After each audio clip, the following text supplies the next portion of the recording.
So Shirley, tell me, what do you think are the biggest differences in how teachers are perceived by students and how they're respected in Canada versus China? Yeah, I think that's one of the most significant differences I found when I came here, because when I was in China, like the teachers are really well respected and they have a lot of power. Like even parents who like listen to them, they would tell the parents, they'll just say, oh, you should do this, you should do that. But I think here, the teacher talk to parents who are like, oh, would you consider, like they don't give like the ordering in that sense.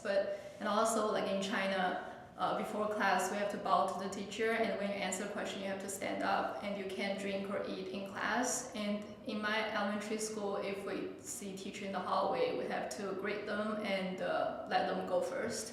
But when I came here, it's very shocking, because I remember in my grade 12 English class, and I remember my English teacher was asking one of the kids, and she's like, oh, could you please read this paragraph?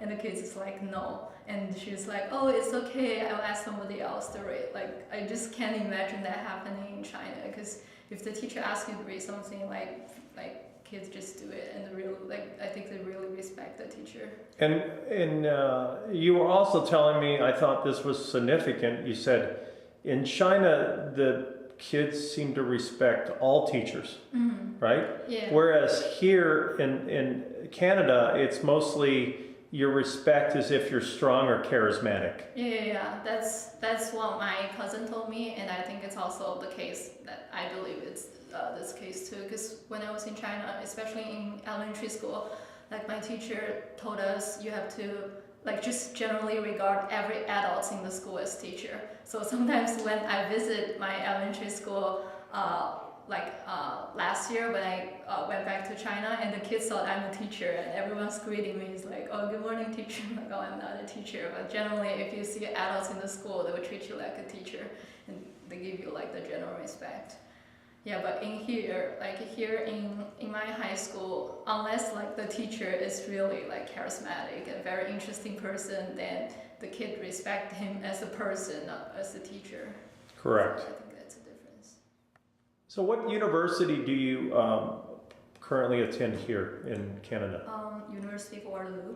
Waterloo. And what are you studying here? Accounting. Accounting. Yeah. And is it a very difficult major? It is like this program. I think it's the only accounting program based in mathematics. Like we get a Bachelor of Mathematics after we graduate, and it's pretty demanding, and it's really a hard program, I think, because all my classmates in this program are really smart, because they have really high admission standards. Okay, and your classmates are generally Canadians, or are they international students? They only accept permanent residents or citizens. They don't accept international. Okay, so but they're all generally like Asian or Indian, and 90% Asians.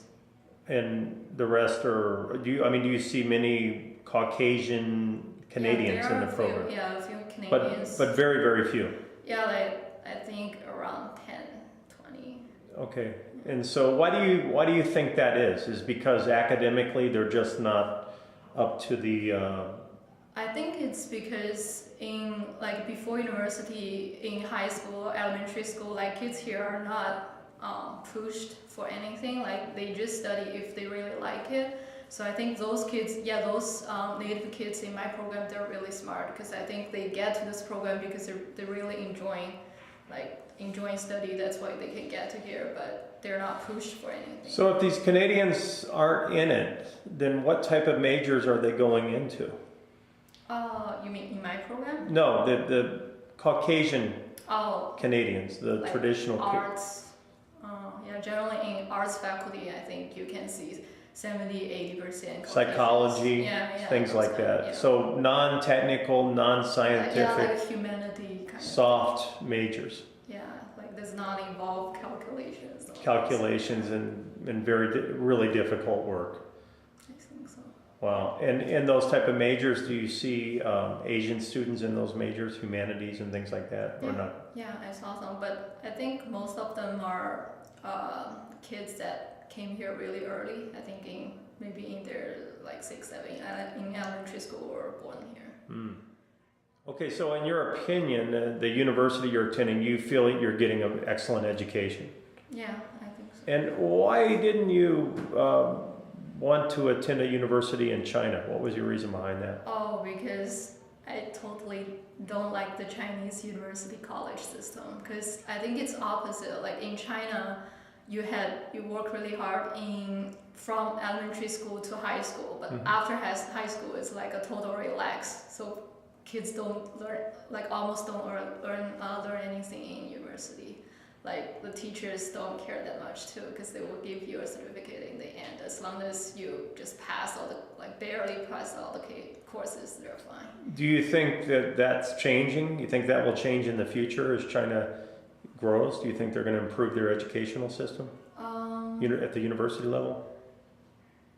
I'm not sure of that, but it's not all Chinese universities are like that. The top ones like Tsinghua and Beida, like those universities in Beijing, like the top 10, I think they are pretty good, but all the others, it's like you don't learn anything at all. And they require a lot of courses that's useless, but they require you to study. Like it's called politics, like you have to study like the politics system, but I think even the teachers don't believe in that. Yeah, some of my friends are saying when they do that class, the teacher are like, oh, like myself don't believe in this, you can just memorize some paragraphs in your textbook, that's fine.